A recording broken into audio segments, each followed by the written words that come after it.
चलो बच्चा, अभी हम एक स्टार्ट कर रहे हैं नया कंसेप्ट।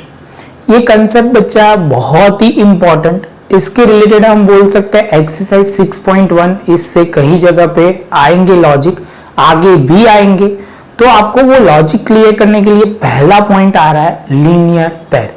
लीनियर पेयर जो है वो क्या है पहले वो समझते हैं, उसके बाद जो एक्सियम दी हुई है 1 और 2 वो हम डिस्कस करेंगे। ये इसके बाद लीनियर पेयर में इतना पॉइंट आपने समझ लिया तो आप 6.1 आराम से क्लियर कर लोगे। जहां पे बोला हुआ है बच्चा लीनियर पेयर ऑफ एंगल, किसको हम लीनियर पेयर ऑफ एंगल बोलेंगे। जहां पे बोला हुआ है if the non common arms of a two adjusting angle. अभी कई बच्चों को ये पॉइंट क्लियर नहीं होगा कि एडजस्टिंग एंगल क्या है, तो ये डेफिनेशन उनको समझ में नहीं आएगी।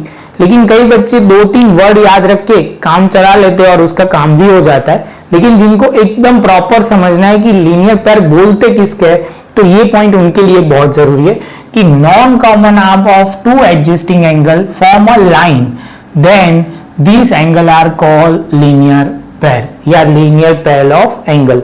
तो ये बोल रहा है कि सर जब दो एडजस्टिंग एंगल किसको बोलते हैं, तो आप बोलोगे सर सिंपल है, उनका कॉमन वर्टेक्स होता है, उसके बाद आप बोलोगे एक कॉमन आर्म होता है और दोनों साइड उनके जो कॉमन आर्म होंगे उनके दोनों साइड नॉन कॉमन आर्म होंगे। आप बोलोगे सर ये जो नॉन कॉमन आर्म है वो ऐसे लाइन बना दे तो इसको हम क्या बोलते हैं, लीनियर पेयर बोलते हैं। वर्ड समझ में आया। उन्होंने क्या बोला कि non common arm of two adjusting side, two adjusting angle form a line, then these angle are called linear pair of angle। समझ में आ रहा है बच्चा। जब कोई एडजस्टिंग एंगल जो होगा वो एडजस्टिंग एंगल होंगे, उनके दो नॉन कॉमन आर्म है वो लाइन बनाते हैं तो उसको लीनियर पेयर एंगल बोलेंगे, लीनियर पेयर ऑफ एंगल बोलेंगे। क्लियर है। आगे चलता है बच्चा। यहाँ पे एक और पॉइंट जिसको हमने दिया हुआ है, देखो यहाँ पे देखो ये दोनों एडजस्टिंग एंगल है, लेकिन ये जो एडजस्टिंग एंगल बन रहे हैं वो किस पे बन रहे हैं, तो लाइन पे बनेंगे। तो आप बोलोगे सर हमें क्या समझना है, लाइन पे बनेंगे तो हमें उसको लीनियर पेयर बोले जाएंगे। तो यहाँ पे बोला हुआ है AOC, देखो बच्चा AOC एंड BOC, तो आप बोलोगे sir are two linear pair of angle. समझ में आ रहा है। अभी इसके साथ एक और इंपॉर्टेंट 2 पॉइंट जुड़े हुए हैं जहां पे उन्होंने एक्सियम वर्ड के साथ बोला हुआ है एक्सियम 1 और एक्सियम 2। आपको बहुत जरूरत पड़ेगी पूरे सम में, तो यहाँ पे ध्यान से समझते हैं। पहले वो दिया हुआ है if the ray stay on the line, तो यहाँ पे बोला हुआ है एक रे है stand on the line, the sum of two adjusting angle are so form is 180, that its sum of linear pair is 180। समझना बहुत सिंपल लाइन में। अभी ये लाइन तो आपको समझनी पड़ेगी बच्चा, लोड पड़े या ना पड़े। यहां तक का आगे का समझ में आया, नया नहीं आया, लेकिन ये एग्जाम तो समझनी पड़ेगी। ये एग्जाम क्या बोल रही है कि सर एक लाइन है और उससे एक रे से दो एंगल बनते हैं, वो दो एंगल का टोटल 180 ही होता है। समझ में आ रहा है। फिर से एक बार बोल रहा हूं, एक लाइन पे जब कोई रे ड्रॉ किया जाएगा तो जो दो एंगल बनेंगे वो दो एंगल का टोटल 180 ही होगा। समझ में आना ही चाहिए बच्चा, बहुत इंपॉर्टेंट है। फिर से बोल रहा हूं, जब एक लाइन है और रे से कोई लाइन जो एंगल को डिवाइड करेगी, मतलब ये लाइन को डिवाइड करेगी, तो जो एंगल बनेंगे वो दो एंगल का टोटल कितना होगा, सम 180 होगा। फिर से एक बार पढ़ते हैं, रे स्टैंड ऑन द लाइन, ये रे है वो स्टैंड कर रहा है लाइन पे, तो आप बोलोगे लाइन है या आप बोलोगे लाइन सेगमेंट है, कुछ भी है, लेकिन हमारे वर्ड में तो वही समझना है कि stand on the line, the sum of two adjusting angle so form is 180। तो ये दो एंगल जो होंगे वो क्या होंगे, 180। डायलॉग याद रहेगा, जब लाइन पे सपोज एक रे दो एंगल फॉर्म करेंगे तो कितना होगा टोटल, वो दो एंगल का 180। ये एडजस्टिंग एंगल नहीं समझ में आ रहा तो जाने दो, आप बोलोगे two angle are form is 180। Dialogue तो बच्चा ये याद रखना ही पड़ेगा क्योंकि अदरवाइज आप ये पॉइंट नहीं समझ रहे तो आपको बहुत डिफिकल्टी आएगी।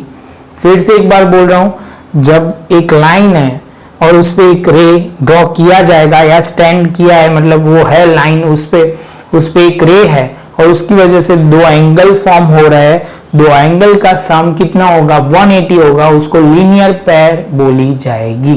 क्लियर? अभी बच्चा कन्वर्स आएगा। कई बच्चे आप बोलोगे सर कन्वर्स क्या होता है? कन्वर्स मतलब बहुत सिंपल है कि मैं ऐसे बोलूं, जो बच्चा रेगुलर पढ़ता है उसके मार्क अच्छे आते हैं।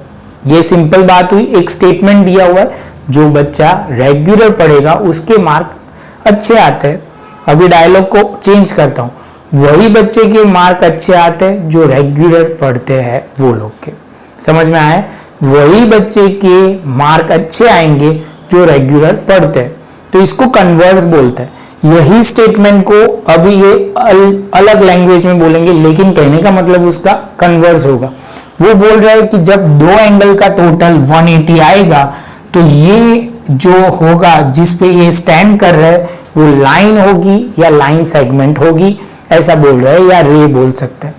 तो यहाँ पे बोला हुआ है if the sum of the two adjusting angle is 180 then the non common आप angle form a linear opposite. जो एंगल फॉर्म हुए हैं वो लाइन और टू ऑपोजिट रे से फॉर्म हुए हैं। समझ में आ रहा है? पहले में बोल रहे हैं कि सिंपल जब लाइन होगी, ये लाइन होगी और उस पे हम लाइन है और उस पे एक रे ड्रॉ करेंगे, स्टैंड करेंगे, तो ये दोनों एंगल का 180 आएगा। अभी वो बोल रहे हैं दो एंगल का टोटल 180 आ रहा है, तो इसका मतलब ये है कि ये जो लाइन, ये लाइन हो सकती है या टू ऑपोजिट रे हो सकते हैं। समझ में आ रहा है? लाइन मतलब स्ट्रेट लाइन, वर्ड याद रखो बच्चा। तो ये कहने का मतलब बहुत सिंपल है, ये एक्सियोम 2 है जिसमें बोल रहे हैं कि सपोज दो एंगल का टोटल 180 आ रहा है, तो इसका मतलब ये होगा ये जो एंगल पे वो ये एंगल जो होंगे, जो जिस पे एंगल बन रहा है, तो ये लाइन होगी या लाइन सेगमेंट होगी या टू ऑपोजिट रे होंगे। समझ में आना चाहिए बच्चा, ये कंसेप्ट बहुत इंपॉर्टेंट है। लाइन सेगमेंट वर्ड यूज नहीं करेंगे क्योंकि यहाँ पे नहीं बोला, तो हम बोल सकते हैं लाइन होगी या ऑपोजिट रे होंगे। इसके साथ बच्चा हमारा ये कंसेप्ट खत्म हुआ। प्रॉपर नोटबुक में लिख लो, सिंपल कंसेप्ट है, इंपॉर्टेंट कंसेप्ट है। मैंने आपको ये लेक्चर में जो याद रखने वाला 2 पॉइंट है कि जब समझना है कि लीनियर पेयर का टोटल होता है 180। लीनियर पेयर कैसे बनते हैं? तो आप बोलोगे सर लाइन होती है और उस पर एक रे आते हैं, तो उसके दो एंगल का टोटल होगा वो 180 आएगा। लाइन एंड रे और दो एंगल का टोटल होगा 180।